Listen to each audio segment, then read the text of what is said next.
We're about news, commentary, conversations, truth, liberty, and God. We stand for American values and our flag. We believe that the Constitution is a document that fortifies rights already given to us by our Creator. We will not apologize for our love of God and country, ever. We are Right America Media.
Hello, everybody, and welcome to a brand spanking new edition of Granite State Live. Great to have you along on this Tuesday evening, the 16th day of December 2025. Lest I forget, all of the statements and opinions presented here are those of the host, guests, and callers, and not necessarily those of the production team and Right America Media, because we may say some things here that, well, ruffle feathers, but that's okay. Isn't the First Amendment a great thing? I love it. Production team has got the big smiles, plural, on their faces. And they're laughing at me. I love it. I'm your host, Keith Hansen, the unapologetic contrarian conservative, heavily armed as always, never apologizing for my toxic white masculinity. I can't help it, folks. Pre-existing condition. I was born this way. Never apologizing for my Christian faith as well. Our call-in number, if you'd like to be a part of tonight's program, we make that nice and easy for you. 833-603-8255. That is toll-free. 833-603-TALK. And if you'd like to be featured via video, you can do that as well, too. Just send an email to granitestatelive@gmail.com. Put video link in the subject line, and the production team will get that out to you lickety-split.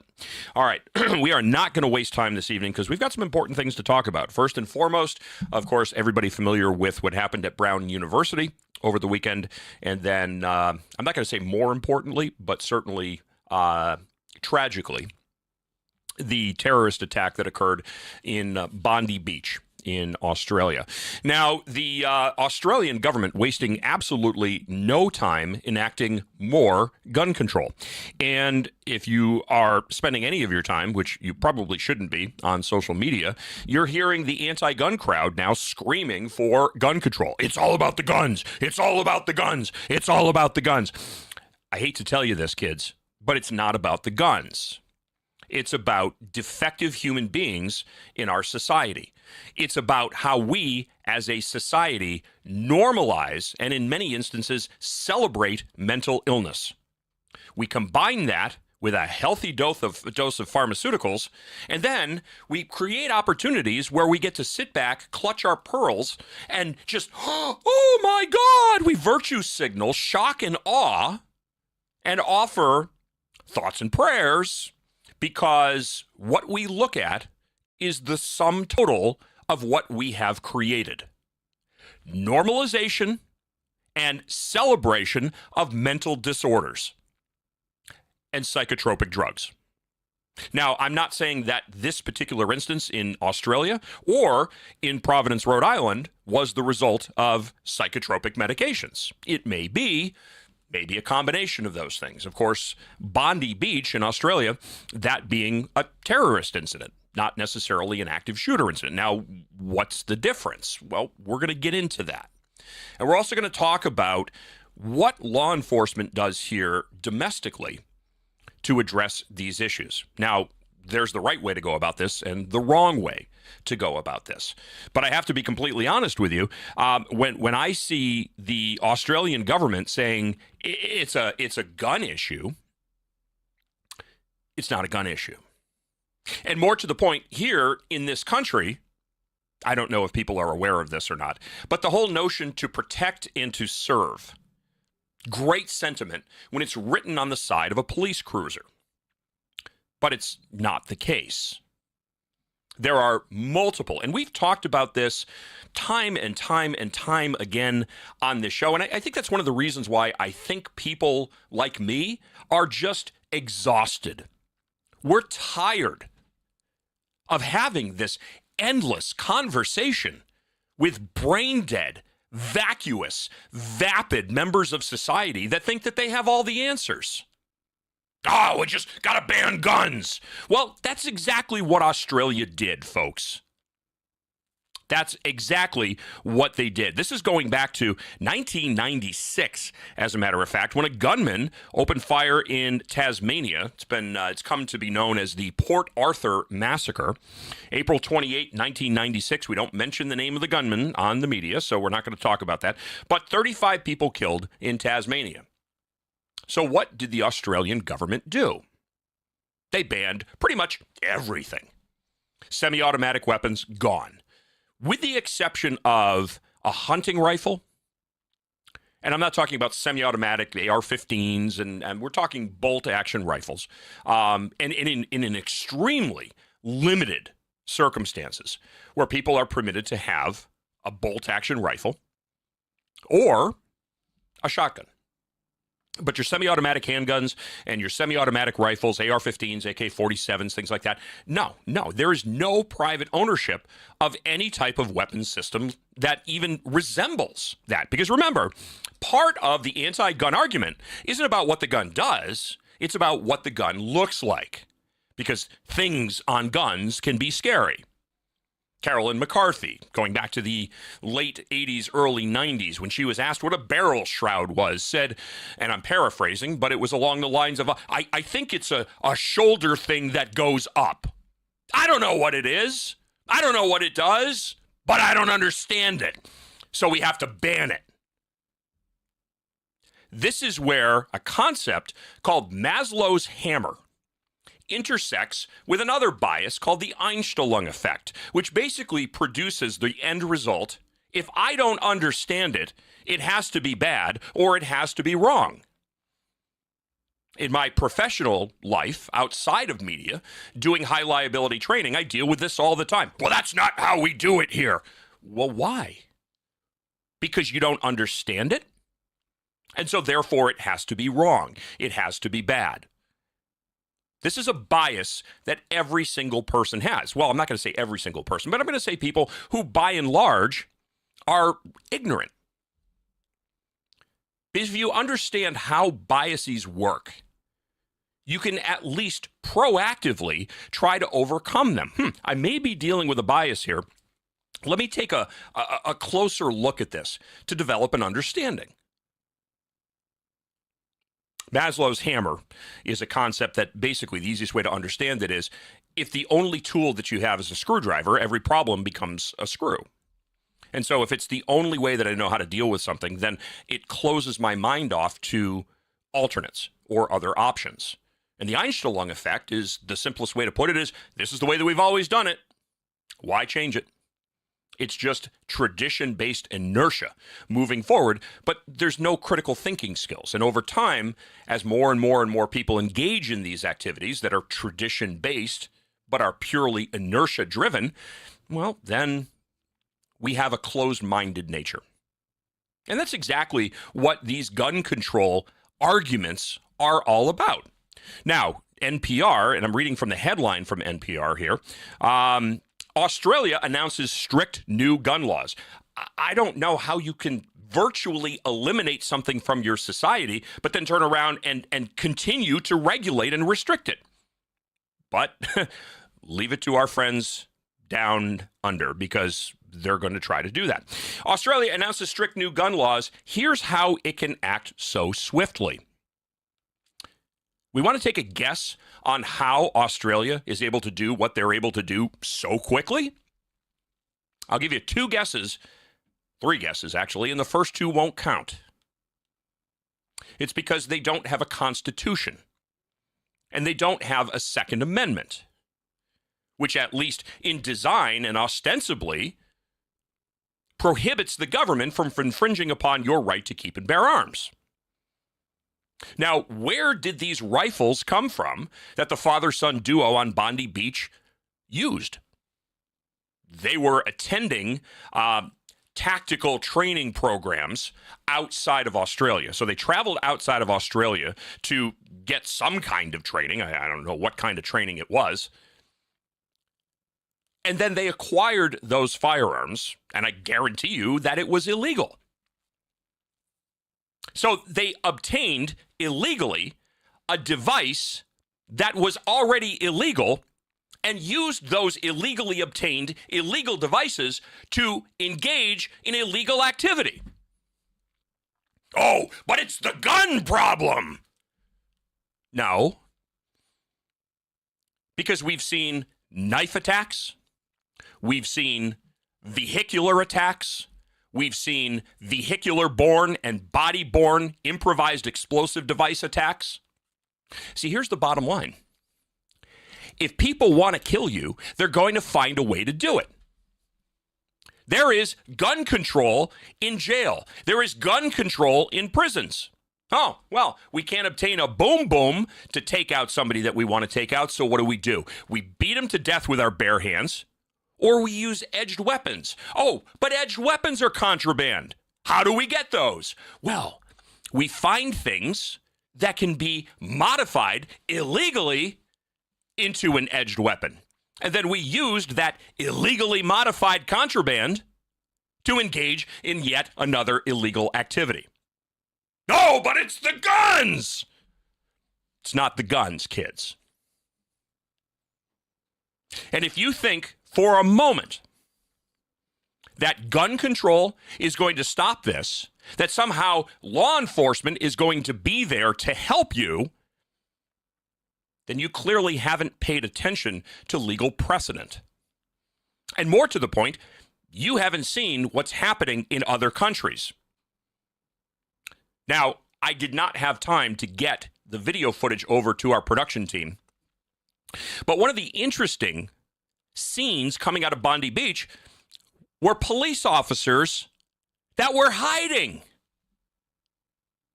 They were hiding. Now, of course, we're talking about Australia. We're not talking about the United States, where every police officer pretty much is equipped with that dreaded, scary AR-15, but they have them. And they have them at the ready.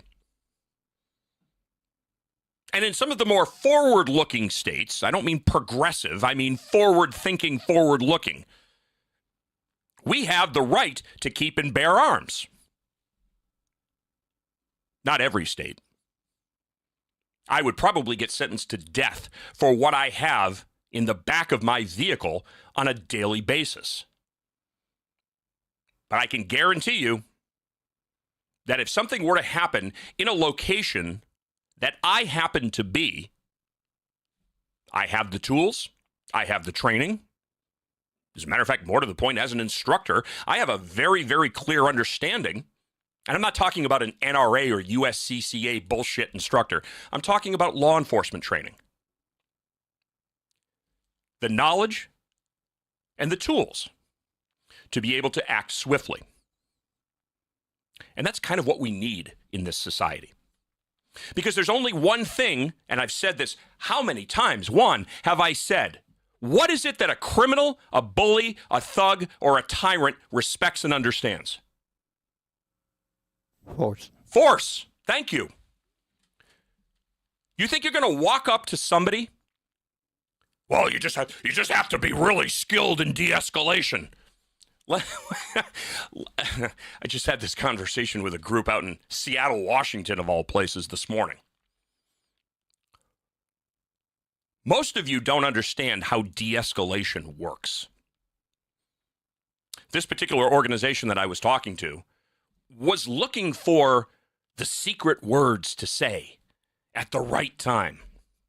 As if somehow, some way, you have a person who is of a contaminated mindset, be that mental illness, be that drugs, be that alcohol, be that any other factor that would contaminate a person's means of thinking. And that person has homicidal intent. More to the point, that person is armed with a deadly weapon and has aggressive, deadly intent. Come in really, really close because I want to share with you a secret. Do you want to know what the secret words are that you can say at exactly the right time to de-escalate that person? Come on in real close. They don't exist. That's a fallacy. I want to bring you back to your senior prom or maybe your junior prom. Remember that really, really hot girl that you wanted to dance with? And you go up and could I have this dance? And what does she say? No, she's not willing to participate. And that's how de-escalation works. If you think you're going to walk up to a person armed with a rifle or armed with a knife or behind the wheel of a car or who is in possession of an explosive device that has aggressive, deadly intent, and you're going to talk that person off the ledge, you're wrong. And we've seen time and time and time and time and time and time and time again where individuals armed with edged weapons and aggressive, deadly intent over in the United Kingdom are up against 5 or 6 or 7 police officers. And guess what happens? Nothing.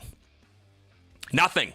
The cops don't do anything because they don't have the tools necessary to stop the person with the deadly weapon and the aggressive, deadly intent. I don't know what else to tell you. There's only one way that you stop a criminal with a weapon. You reach out and touch them with a device that is capable of doing so. And I'm not talking about a gentle pat on the shoulder. Oh, can we talk about your problems? That's not the time. The time to act, that's too late. There's only one thing you can do. Use force to stop force. All right, we're going to take a very, very quick break. When we come back, Lieutenant Randy Sutton, law enforcement expert, 30-year law enforcement veteran, having served 10 years in New Jersey and 24 years with the Las Vegas Metropolitan Police Department, author of 5 books, Rescuing 911, The Fight for America's Safety. We're going to have a conversation about response tactics, response protocols, and what we do here in the United States when Granite State Live continues. Don't go away. Much more coming up.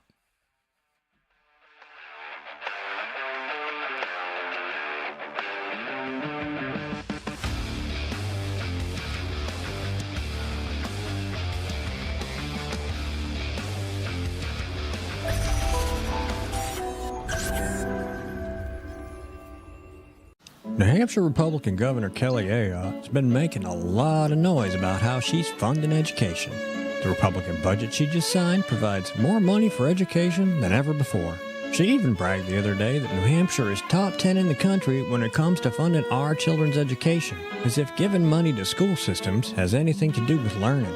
If you look at the math, and if you got schooled in New Hampshire, the odds are good it's not your best subject. It's the exact opposite. The more money we throw at schools, the less kids learn. We're committed to wasting money on an experiment that failed, unless wasting money to drive parents to homeschool their kids was the goal.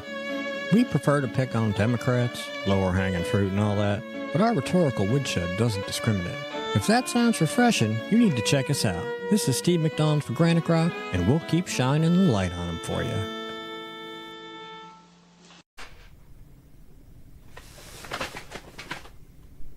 Unleashing your humble alpha is the key factor to unlocking profound leadership, unshakable confidence, clarity of purpose, and the quality of life you dream of. As combat veterans and military leaders Stephen Kuhn and Lane Ballone decode how you can master your life, conquer everything that stands in your way, improve your ability to cope with stress, and run toward greatness. You can find Unleash Your Humble Alpha on Amazon. This could be the moment we've been waiting for, the chance to feel alive.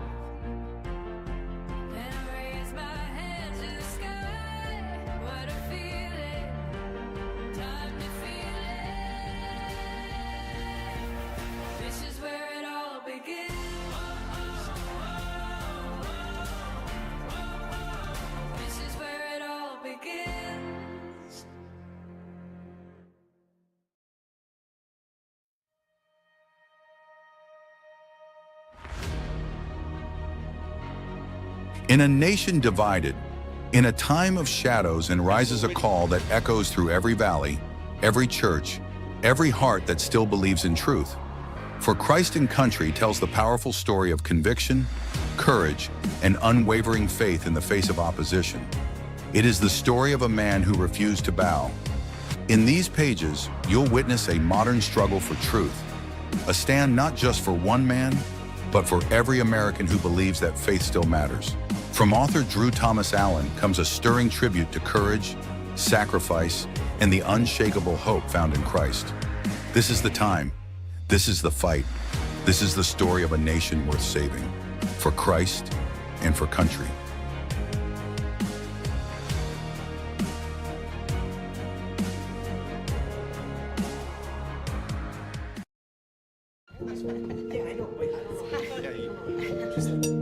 Look at that. It's so sad.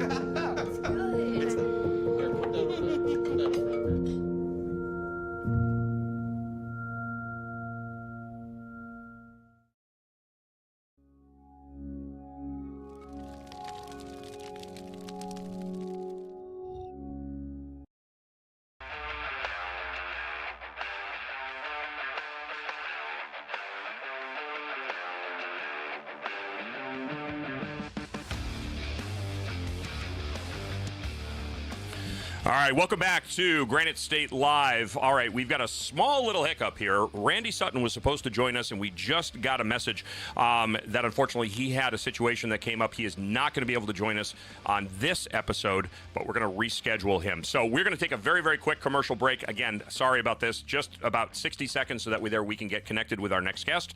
And we're going to talk about Tinder for teens. Yeah, I'm not kidding about this. If you haven't heard about the app Wizz, W-I-Z-Z, well, you're going to get an earful right after this. Don't go away.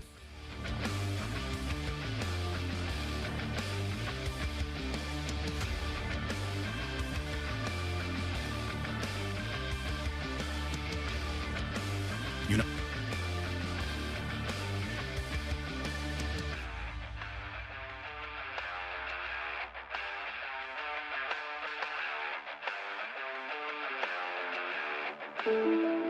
I'm Chris Jakovic. I served in the United States Air Force and I deployed 3 times. So in 2017, I was serving as an Air Force First Sergeant. Our motto in that role is my job is people, everyone is my business. But unfortunately in that year, I would lose my own brother, Lance Corporal Adam Jakovic, to suicide. The majority of veteran suicides are from guns. I store my weapons securely, not only for myself, but for my family. My service never stops.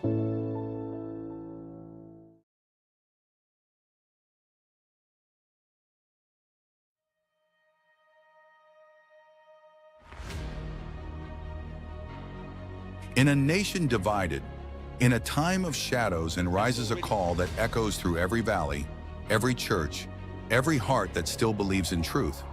For Christ and Country tells the powerful story of conviction, courage, and unwavering faith in the face of opposition. It is the story of a man who refused to bow.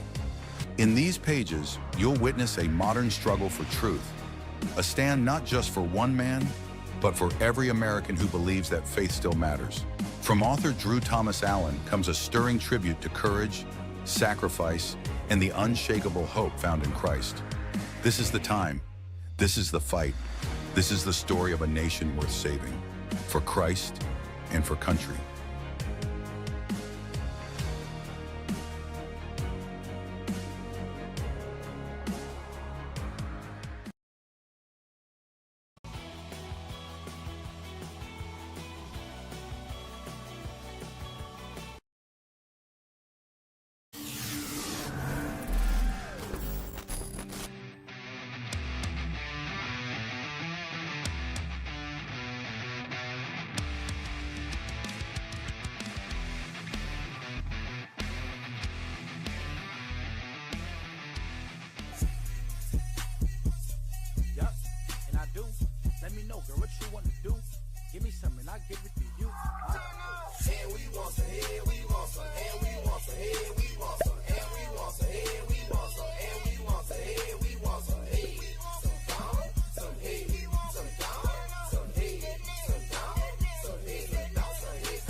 Welcome back to Granite State Live on this Tuesday, the 16th day of December 2025. That was a promotional clip for Wiz, W-I-Z-Z.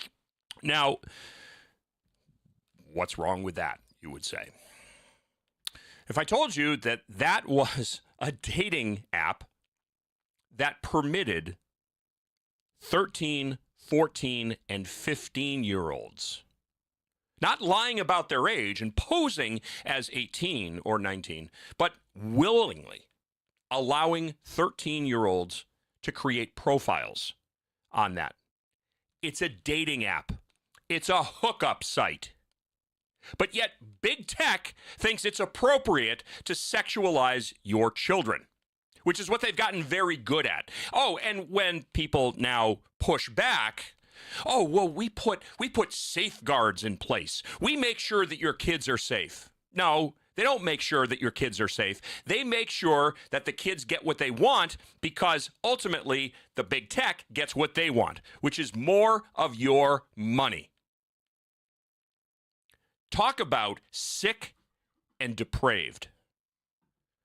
Now, I first I had no idea, to be honest with you, because I don't go on social media. I should say very rarely.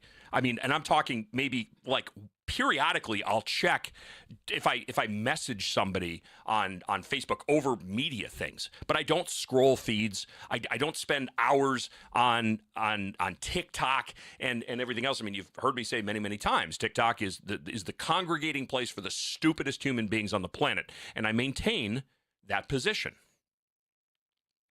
So when The Hill dropped an article about Wiz, of course, I started to look into it. There's a really interesting article on Futurism.com, company in huge trouble for creating Tinder for kids apps. A startup called Wiz is clearly the latter, referring to startups are trying just about everything. Some of them are wacky, if harmless, like the company who turns your loved one's remains into stones for you to display. They take ashes and turn it into a man-made diamond. All right, whatever. That's pretty cool. Neat startup. But a startup called Wiz is clearly the latter in the darkest sense imaginable, peddling age-appropriate engagement for users as young as 13. Wiz is a French app built on the swiping framework typical of dating apps like Tinder, Bumble, and Hinge. Tinder, I've heard of. Bumble and Hinge, I have no idea what they are, but dating apps.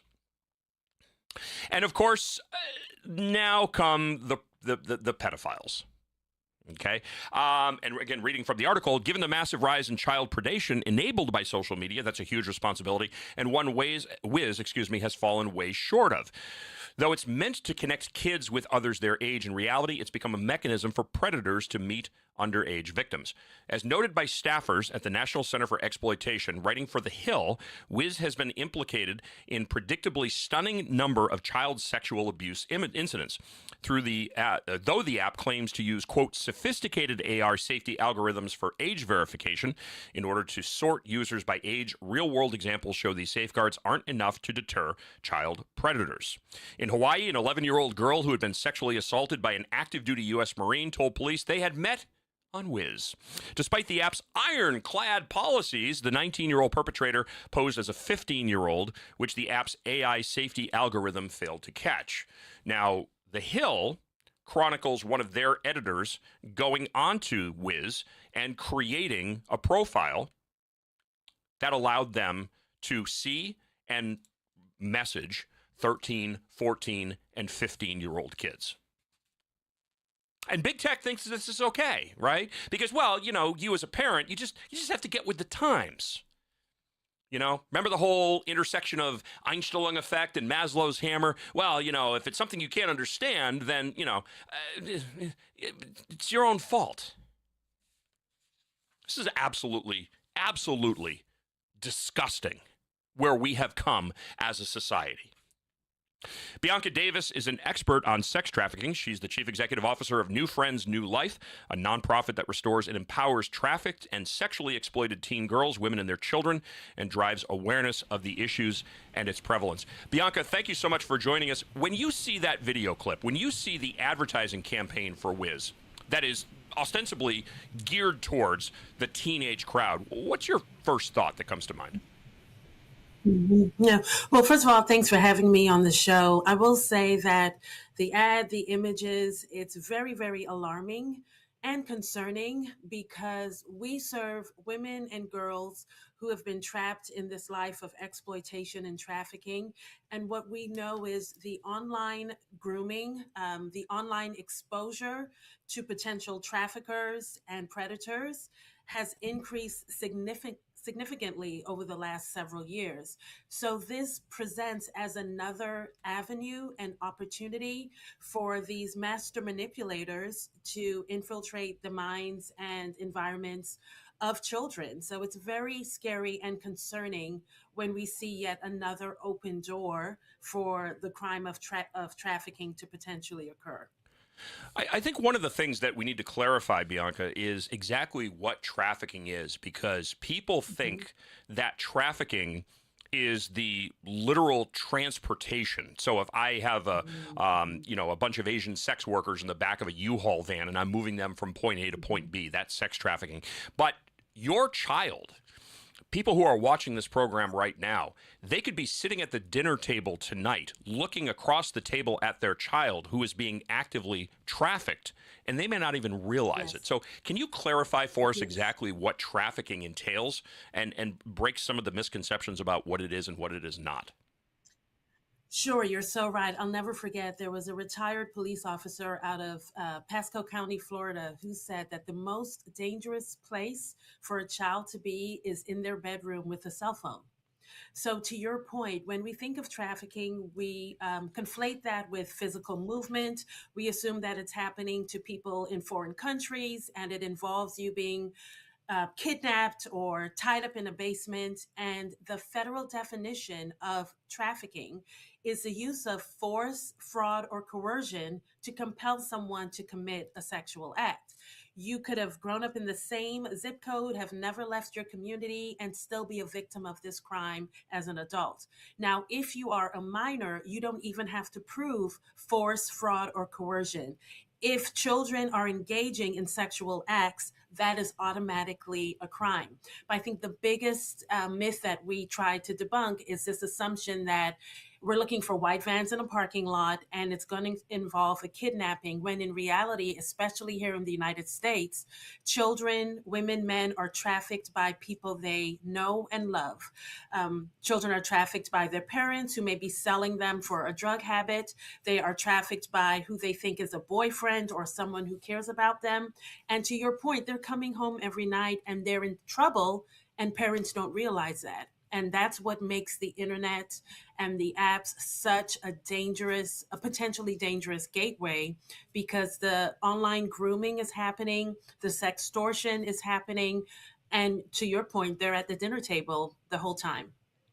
And there's many instances where parents are unaware of it. And I keep thinking of the story of James Woods, not the actor, but the 17-year-old boy who his parents had no knowledge that he was in trouble until they went into his bedroom and found him dead. The 17-year-old boy committed suicide because he was being sextorted by people it was either Nigeria or Somalia. The 17-year-old boy goes onto a social media profile, meets who he thinks is an attractive 15 or 16-year-old girl. She starts sending him explicit photographs, and as any normal, healthy, testosterone-driven 17-year-old boy would do, he becomes excited. He decides he's going to fulfill the request. Hey, you know what? I sent you a couple of pictures. Why don't you send me a couple of pictures? He sends some sexually explicit photographs over to who he believes is a 15 or 16-year-old girl. Now, I mean, of course, two minors, whatever, be that as it may. Not saying that it's right, but you could see how that would be a normal course of action for a teenage boy. Well, come to find out, these photographs that he sends are not to a teenage girl. They're to a group of extortionists over in Africa. And then over the course of 19 hours, he receives several hundred messages. You have to pay us money. It was like $1,000. Pay us $1,000. Otherwise, we're going to send these pictures to everybody. And this kid, not knowing what to do, who to turn to, ended his life. And this took 19 hours. Yes. And that's one person. It's, So it may yeah. not necessarily be the, the where I think, Chris Hansen and to Catch a Predator and a couple of the spinoffs, you have a lot of these people that think that child predation involves a person meeting a minor.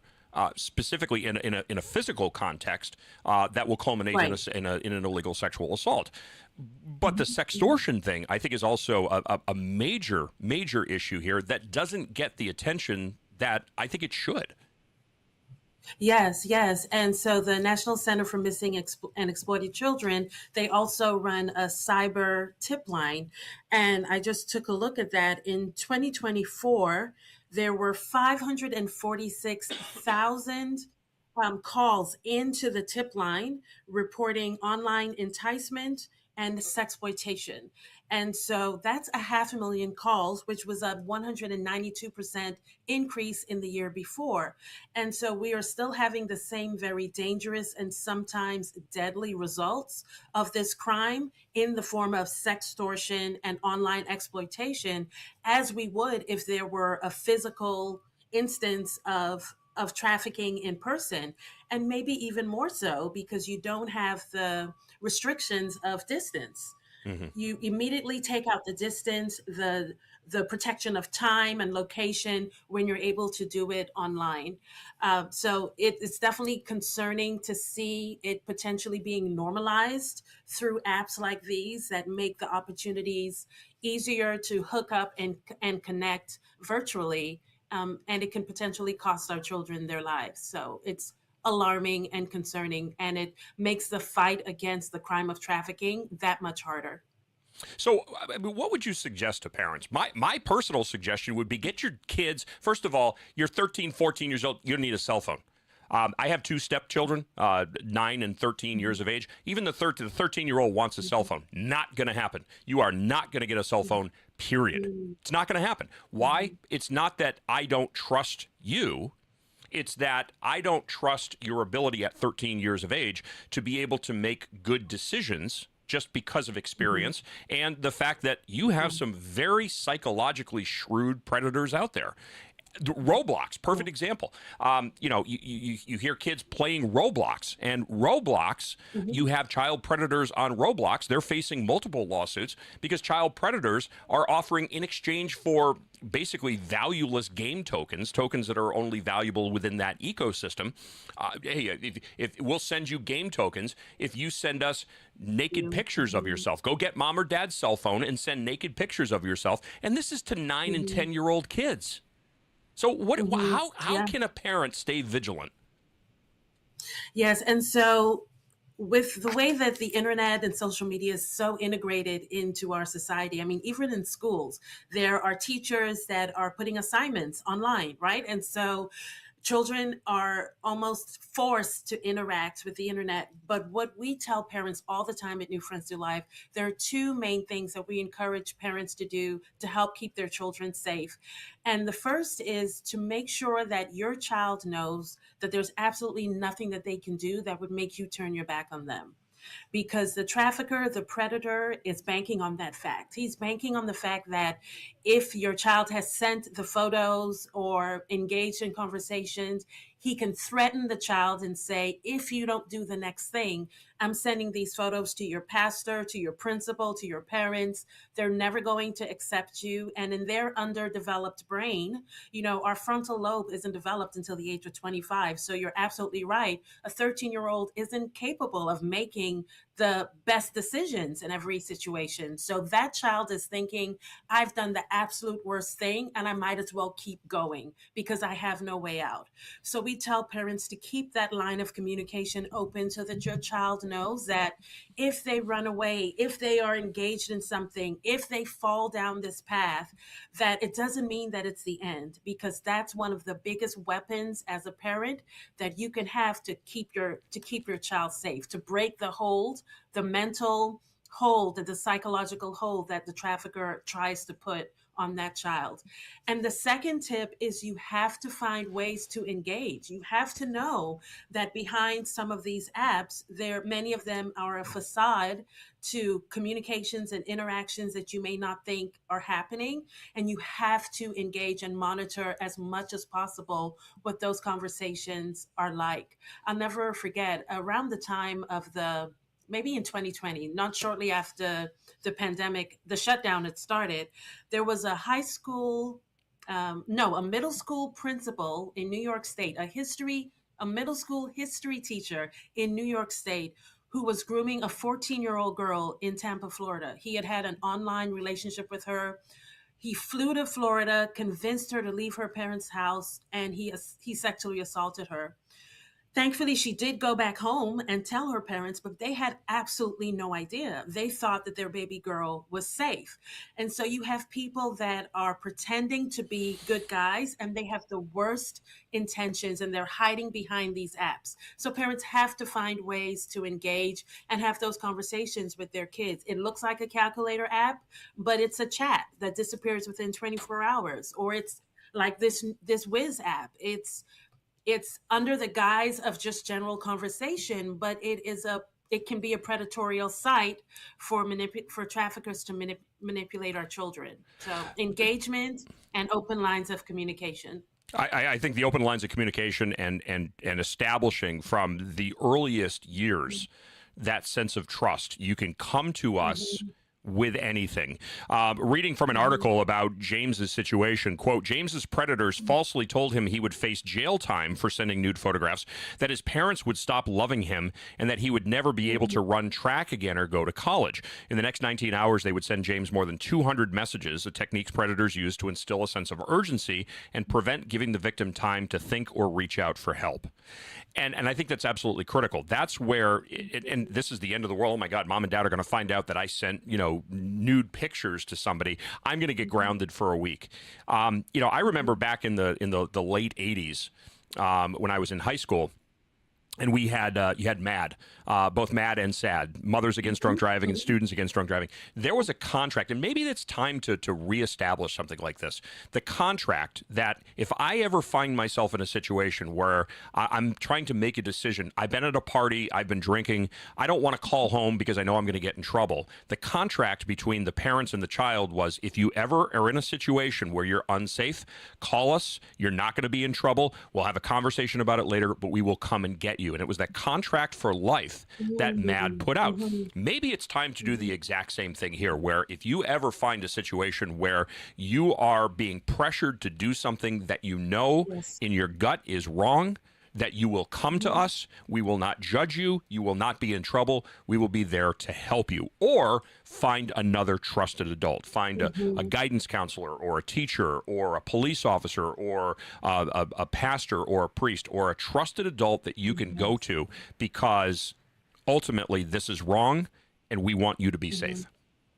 Yeah, and I think it starts with parents and adults understanding the true implications and the true definitions as well, so that we're not lulled into this sense of safety. We're not assuming that because I live in a great neighborhood and that it's a two-parent household, my child has everything they need, that they're fine. So I think starting with the understanding of the adults of just how critical of an issue this is. Human trafficking is a global crisis. It's the second largest and fastest growing criminal enterprise in the world behind the drug trade. And in the United States, here in Texas, we rank second in the nation for highest number of trafficking victims. So it's definitely something that's at critical mass, and we need to do everything that we can as a community to protect our children and fellow citizens and residents. The Australia just passed a ban, basically. I'm not going to say basically, it is. It's a social media ban for anybody under the age of 16. Now, I am not a big government, we need more laws kind of thing, but I have to question, I'm going to be frank here, I have to question the intelligence of a parent who gives a child a portal or a gateway into a world that they know is chock full of predators, chock full of criminals, yet they give their children this device and say, okay, there you go. this becomes the electronic babysitter. I mean, it used to be, you'd hear the parents, oh, you put your kid in front of a television set. The television set is the electronic babysitter. But at least you knew Saturday morning cartoons weren't going to encourage my child to send nude pictures to an unknown person halfway around the world, or in some cases, down the street. So what do? We don't want more government, more regulation, more. But how can we get, I mean, we talk about the education aspect. We have to give parents definitions. I think we need to do something more than just give parents definitions. I think there needs to be some type of action. Again, I don't want to go as far as to say we have to ban it. But I think that there has to be, I don't know, maybe criminal charges. Maybe there has to be facilitation charges against big tech, because big tech is absolutely facilitating this. And the fact that they get to walk away and say, well, we don't have any responsibility here, I think that's utter nonsense. It's utter garbage. There is, I don't know if ostensible agency would be the appropriate term here, but there is agency in that crime. You facilitated it. It was your platform, and you did not take the necessary steps to ensure that a minor didn't have access to this. When you're openly advertising and encouraging minors to engage in this, I think there has to be criminal actions at that point. Yes, and it's so complicated. I think of, for example, local strip clubs, right? So strip clubs are seen as legitimate businesses. They can operate. We also know that within these businesses, criminal activity, the crime of sex trafficking is rampant, right? Where there's force, fraud, or coercion, but it's hidden behind a legal operation. And it's so hard to separate and really peel back the layers of what is legal, what is your right, what are you allowed to do, and then what becomes a crime. And so I think if we could answer that question, we could potentially save a lot of lives. That is really what we're up against. We're also up against social norms. It's seen as a rite of passage for men to go to a strip club for a bachelor party. And men aren't connecting the dots between that behavior or that activity and potential criminal behavior that's happening behind the scenes. So we're also up against what's okay as a culture. There are parents that will post every stage of their child's life on the internet, on Facebook. Here is them at their first day of school. Here's the name of the school. We're going on a trip out of town. Here's our boarding pass, right? So we are feeding the internet all of this information, all of this content, and then people take advantage of it, and it's hard to find the line of, wait, what did we do to contribute or to make this possible? So it's very, very complicated and complex. The same internet that we have so much trouble with is the same internet that allows us to get the information out and to share and to educate.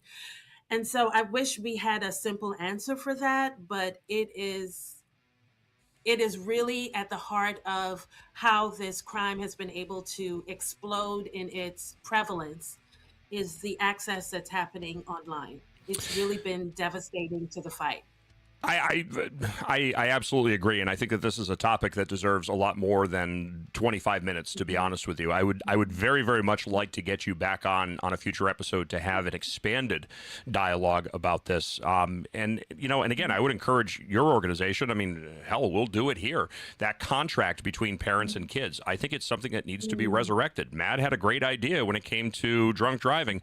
I think we definitely need something in this day and age when it comes to internet-based apps and social media. Kids need to know what's right, what's wrong, and if they feel like something is off. We talked about stranger danger so often.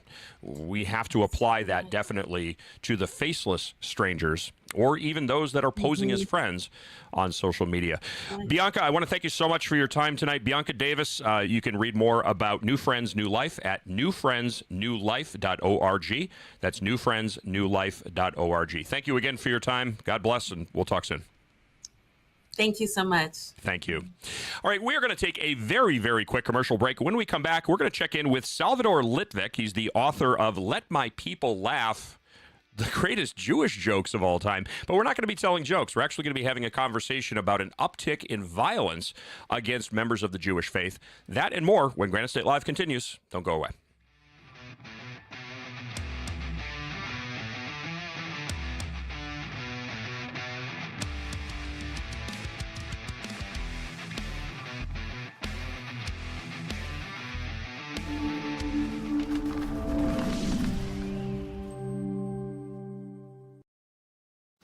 Hampshire Republican Governor Kelly Ayotte has been making a lot of noise about how she's funding education. The Republican budget she just signed provides more money for education than ever before. She even bragged the other day that New Hampshire is top 10 in the country when it comes to funding our children's education, as if giving money to school systems has anything to do with learning. If you look at the math, and if you got schooled in New Hampshire, the odds are good it's not your best subject. It's the exact opposite. The more money we throw at schools, the less kids learn. We're committed to wasting money on an experiment that failed, unless wasting money to drive parents to homeschool their kids was the goal. We prefer to pick on Democrats, lower hanging fruit and all that, but our rhetorical woodshed doesn't discriminate. If that sounds refreshing, you need to check us out. This is Steve McDonald for GraniteGrok, and we'll keep shining the light on them for you.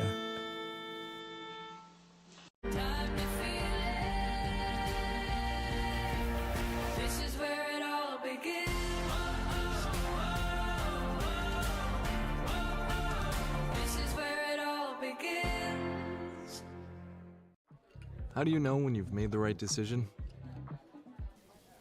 It's the feeling you get in your gut.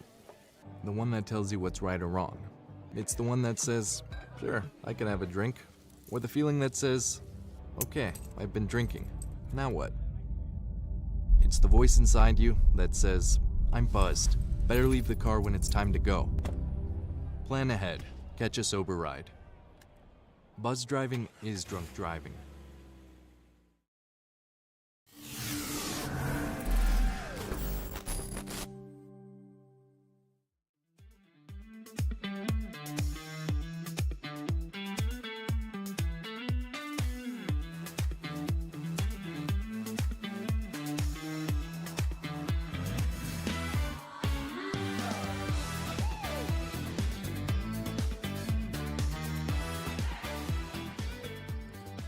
I got to be honest with you. I really do like that webcam. That's one of the coolest webcams that you've put up there, because that's the one where we always get the forest critters that are out there. We've had raccoons and cute little fluffy bunny rabbits and deer and everything else. So kind of cool. Where is that exactly? I can't read that on the monitor. Where Michigan. It's in Michigan. It's in Michigan. Oh, okay. Well, that's kind of cool. No, that's definitely wild. All right, welcome back to a Granite State Live edition. I can't believe this is already the 16th of December. This is crazy. 9 days until Christmas. Hope you got your Christmas shopping done, kids. I haven't even started. No, crazy. All right, we opened up the program talking about the active shooter attack, terrorist incident, active shooter. We were going to have Lieutenant Randy Sutton on, and unfortunately, due to a last-minute situation that arose, Randy's not going to be able to join us on this program.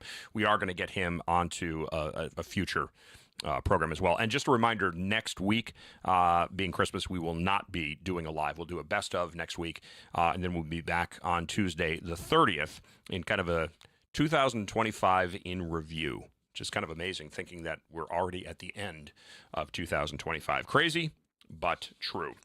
All right, so the death toll now in Australia, I think it's 15 as of right now. And of course, this was a Hanukkah celebration.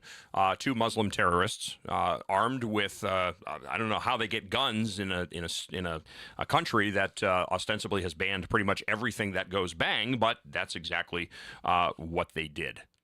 And we're starting to see, I shouldn't say starting, because this has been going on for a while now. We're starting to see an uptick in acts of anti-Semitic violence. In this country and certainly beyond. Where does this end? Where is this all going? Because we've seen this movie before and we know how it ends.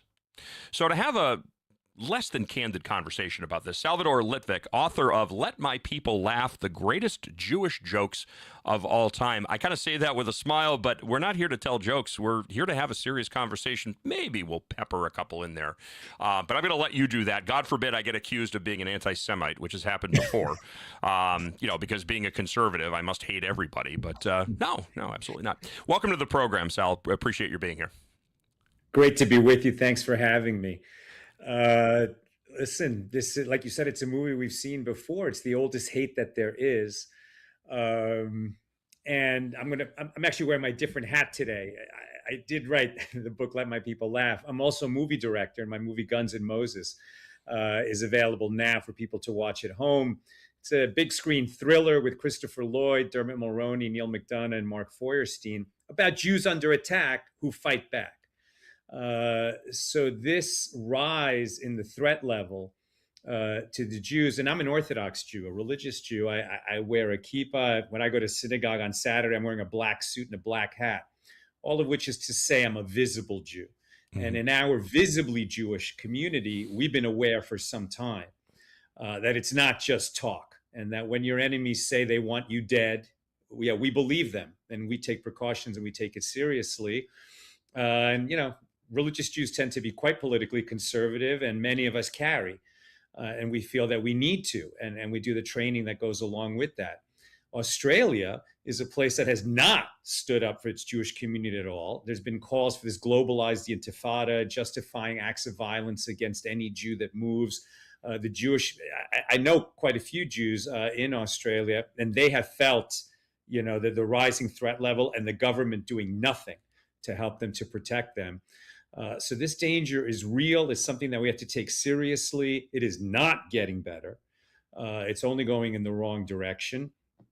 And I assume when you're talking about the active shooter, you're talking about what happened at Brown, over the weekend. And, that information seems to be trickling out very slowly. And I don't know if it's true or not, but the latest reports that I'm seeing on X makes it very possible that was another, pro-Palestinian or actual Palestinian who shouted Allahu Akbar, etc. before the shooting. It's bad, man. Yeah, it's bad. It's bad and going the wrong way. Unfortunately, we have a society that is propping these people up psychologically. We've spent many hours on my media talking about Maslow's hierarchy of needs. Love it. Absolutely love, because it maps out exactly what you're seeing. When you look at the highest rungs of Maslow being the self-actualization, being all that you can be. Interestingly enough, Maslow was an atheist. So when he went to the Blackfoot Nation tribes and was studying organizational psychology, and he used the Blackfoot, they were looking at basically being everything that you possibly could be, maximizing what the creator put you on this earth for. Being an atheist, he couldn't mention creator, so it's being all that you can be, reaching your full potential. And so when you have people who are, we just talked about social media and the evils of social media. You have people who are trying desperately to be somebody. They want to self-actualize. They want to influence other people. God, I hate that name, that term, influencer. But they go out and they do these things, and they find fans. They get propped up by people of a similar mindset who are saying, God, you're doing a great job, and you're a warrior, and you're this, that, and you're the other thing. And so it pushes people, I believe, to take the next step. And this is, again, oftentimes we're dealing with people who are, and we talked about this earlier in the program, we're talking about people who are oftentimes mentally defective, which we celebrate and glorify and elevate in this country. And then we combine that with psychotropic drugs and everything. Oh, you can be what you want to be, and if you can be a furry and blah, blah, blah. So we celebrate mental disorders. And we don't hold people accountable. And I think that's really the third prong, is we don't hold people accountable. What are the universities? You're in New York City, correct? No, I'm in LA. Oh, you're in LA. Okay, so in New York City, you're little better. Only little better. Well, how's the weather out there in Newsom land? But you're seeing college campuses in New York City that are openly hostile to anybody that wears a Star of David or that has perceived to be a Jewish last name. Where is the accountability here? And where is the basic concept of legal and illegal, and also right and wrong? Because clearly it's illegal, but it's also outright wrong. But we don't hold people accountable. No, and why would they hold anyone accountable when the wisdom, the so-called wisdom that they're receiving from their professors in these academic institutions is 100% propping up these viewpoints? This this worldwide jihadist movement, it's incredibly successful, right? You can say that what they're good at it, right? This is an evil that is spreading, and they're good at it. and they've been so incredibly effective at rigging their system in our country, where if you and I have this conversation and say that they are creating a danger, they are going after Jews. It's not just Jews, right? When they come after the Saturday people, the Sunday people are next. There's definitely been attacks on Christians. And if we talk about it, we are racist, right? We are Islamophobic. I love everyone who's been saying lately, a phobia is irrational. Fear of people that say out loud over and over and over and over again that they want to globalize the Intifada, that they want to impose Sharia law, that they want to, bring the problems that they're allegedly running away from their countries and recreate them wholesale here. Fear of that is rational. That's not a phobia. And I think that's something that really sets the stage for all of this among young people. It's tragic. It's that difference between vertical and horizontal learning. Vertical learning is the way that wisdom has been passed from generation to generation since the beginning of time. I mean, where are you going to learn hard-won wisdom? From your own experiences and mistakes. And hopefully you can also learn from the mistakes of your elders, right? They went through it.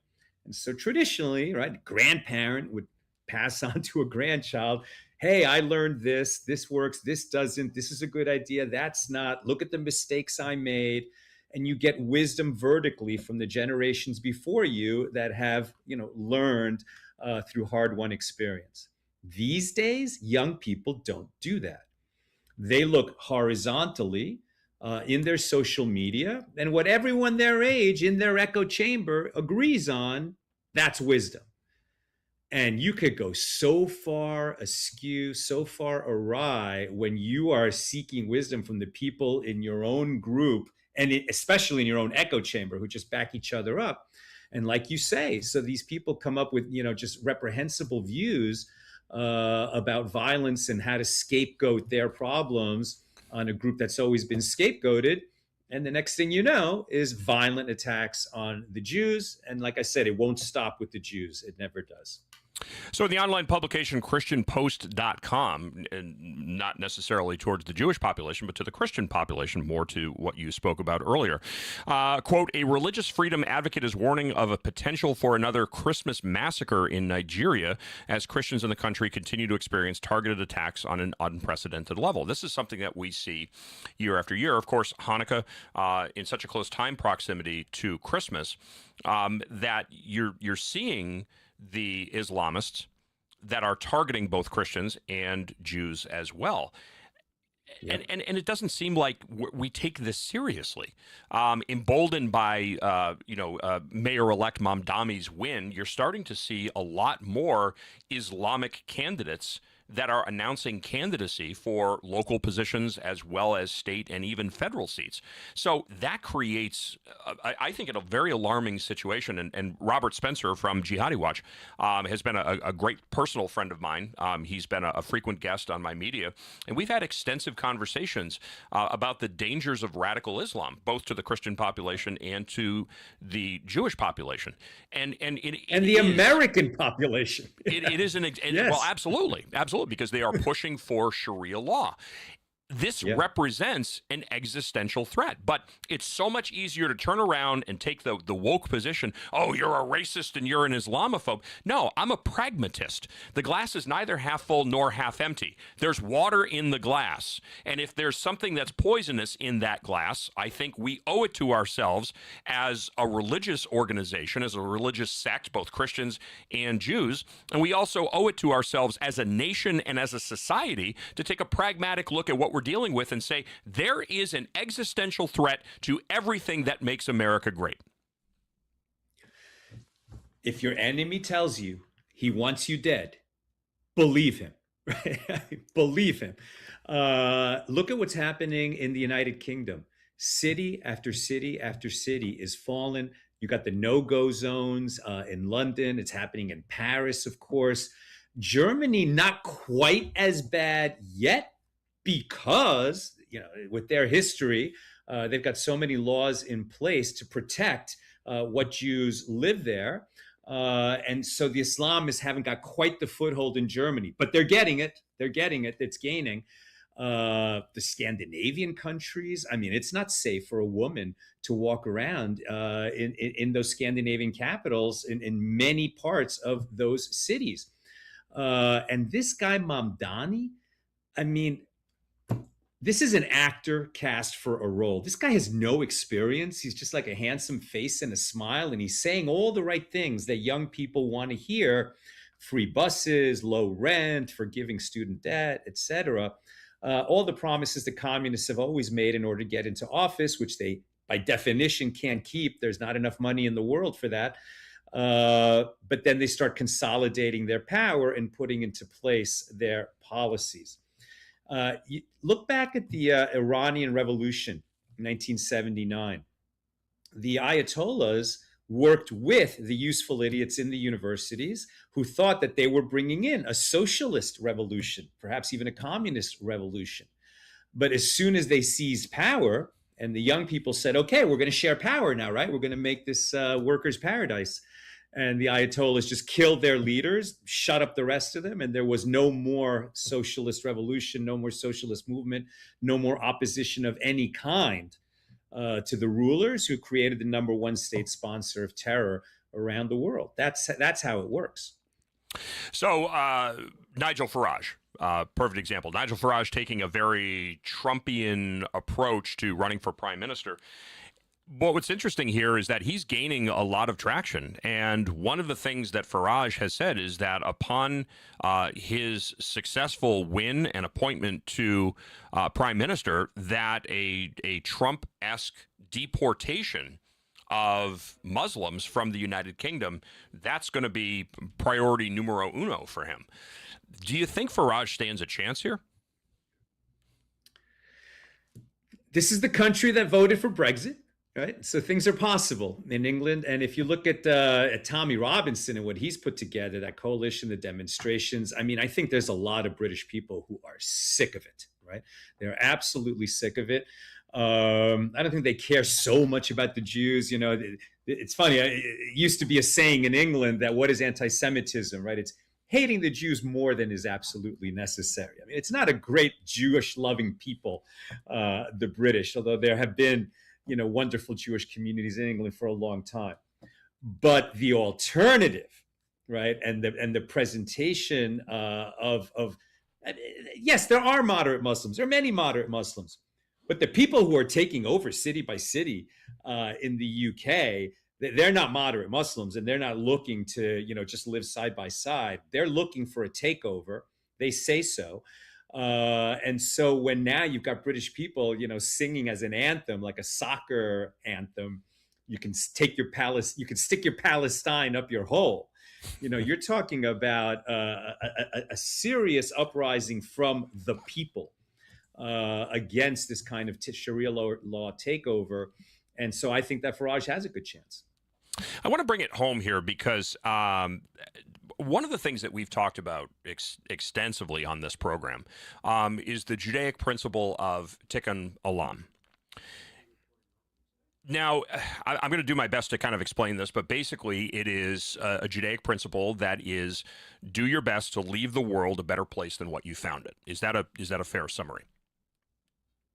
Of that principle, yeah. Okay. Sure. So, and one of the things that I've asked many people is why is it that the Jewish populations in larger metropolitan areas like New York continues to vote for people like Mamdani, and what is the reliance upon the principle of tikkun olam to influence people to do things that, from the outside looking in, kind of leaves you scratching your head going, what the hell were you thinking? The reason why I said that's a good summary of that principle, a little bit circumspect, is because that principle has been abused. It has been used in a way that it was never intended. It's not, first of all, it's not the centerpiece of Judaism. It's not the centerpiece of a Jew's obligations in this world. Right? What are we commanded to do? Number one, we're commanded to love God, to love his creatures, to a tikkun olam, a repair of the world starts with a repair in yourself. And you have to, you talked about a little bit earlier in the words of this gentleman you mentioned who was an atheist, right? And realizing your mission, realizing your purpose. That actually squares much more with Torah, right? With Scripture. What is the first commandment? People always get this wrong. If you ask them, what is the first commandment in the Bible? They'll usually think that you mean something like the first of the 10 commandments, which is, I am the Lord your God. That's not the first commandment. The first commandment is be fruitful, right? It's tied to be fruitful and multiply. And so it's usually interpreted to mean that you should have children, that you should populate the world, you should have a next generation to bequeath this world to. But if that's what it meant, it would suffice to say multiply. Be fruitful means that each of us has a mission in this world. We have to keep asking, what is my mission? What is the problem that won't be fixed unless I fix it? What is the contribution that won't be made unless I contribute? What is the project that won't be realized, the work that won't be done, the person that won't be helped unless I do it? But a Jew is also obligated in many other commandments. And Tikkun Olam Judaism, which is what you're alluding to, is not Judaism. Right? This is not a popular viewpoint. And where this comes from is that Jews have obligations. You didn't sign a dotted line, but if you're a Jew, you're born in and you're obligated in these commandments. Religious Jews, really live their lives by this code. Tikkun Olam is this shallow substitute for the many obligations that we have, which include tithing and giving to charity and educating ourselves and our children and contributing. So there are contributions to be made, but it is within a Torah context. So, and as you're describing this, and I'm hearing a parallel. It's to me when you have leftist progressive politicians that use the general welfare clause of the Constitution to conform to whatever leftist progressive, wish that they happen to have. Well, it falls under the general welfare clause, so it has to, And I was raised, in a Judeo-Christian household, where I remember my dad telling me regularly, the devil can quote scripture to suit his own purpose. And so it seems like the way that you're explaining Tikkun Olam, the concept of this, it really is. It's a bastardization of a core principle that has taken a life of its own by virtue of the fact that people have found a convenient narrative to push agendas that may not necessarily be wholesome or practical. Or square with our Judeo-Christian principles. That's exactly right. And the simplest form of that, for people who don't use the term Tikkun Olam, is I'm a good person. I'm a good person. I don't need to learn all this stuff because I'm a good person. How do you define good person? I know. And really where all that goes is moral relativism, right? I mean, they will just find whatever argument to suit the cause du jour, whatever's going on lately. And the leftists, what they've done is they've reduced everything to, what are your immutable characteristics? How high up on the victim hierarchy are you? And if they can make a credible argument that they're helping someone, climb the identity ladder, then they're doing something good. The world is just not that way. We all have responsibilities, and we have to, if we're going to judge what's right, what's wrong, what's good, what's bad, we have to be students of history, and we have to be students of eternal values, the unchanging values, right? And America was very much based on those principles and has always been a meritocracy. And in these last 30 years, I think you've just seen the diluting of the whole concept of merit so far, and especially in the academy, where you've got so many incompetent people teaching the next generation. And again, in the absence of wisdom from their teachers and parents, who won't step in, they look to each other, and then they can get just so far off the rails. So we just got a couple of minutes left here. So I just want to bring it back to the initial topic that we were speaking about. For people that are, we always call them Sunday Christians, the people that, or holiday Christians, they show up to church, Easter and Christmas. Whether somebody is Orthodox or whether somebody is kind of a non-practicing Jew, what would you recommend in terms of vigilance and preparation in today's day, because I think it's a dangerous world. It's a dangerous world for anybody, but when you are part of a group that is being specifically targeted, and more to the point, there are no efforts to really rein in the aggressive nature of the group that's targeting you, how can you adequately protect yourself and your family and your interests in today's age? I really thank you for that question. So number one, get your head out of the sand. It's real. It's not paranoid to say that these are dangerous times we're living in. I am the son and grandson of Holocaust survivors who said, don't think it can't happen in America. And I didn't believe them. I knew they were right intellectually, theoretically, but I couldn't see how a nation like ours, this kind of danger could exist. And now we're seeing it rise. So what are we going to do about it? Number one, situational awareness. Do not walk down the street with your nose in a phone. How many people are doing that, especially young people? You've got to be aware of what's going on around you. Number two, and this is not for everybody. Not everybody should or could have a gun. But if you're the type of person that is responsible, that sees yourself as a potential guardian of your community, then get armed. Thank God we live in a country with the Second Amendment. Take advantage of it. Now, I talk to people about this a lot, and you actually see the firearms training in our movie Guns N' Moses, where a rabbi has to learn to defend his community.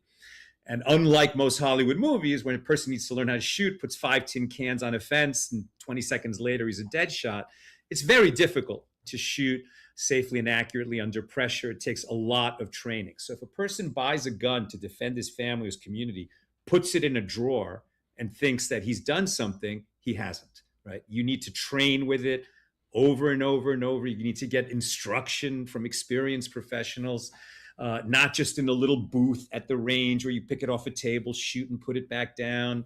You know, you need to be able to draw from a holster while you're moving in the dark. Targets are moving, there's noise, all these kinds of things. And it's not easy to get that kind of training. You have to seek it out. I said, that's not for everybody, but if it's for you, do it, you know, and take it seriously, and support organizations that take our security seriously.